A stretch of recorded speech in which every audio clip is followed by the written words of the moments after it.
कि हसरत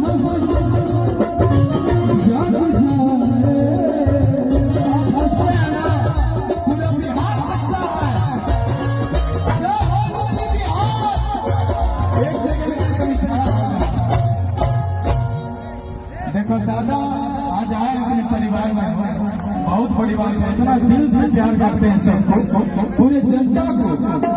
दादा के लिए जोरदार ताली बजा देंगे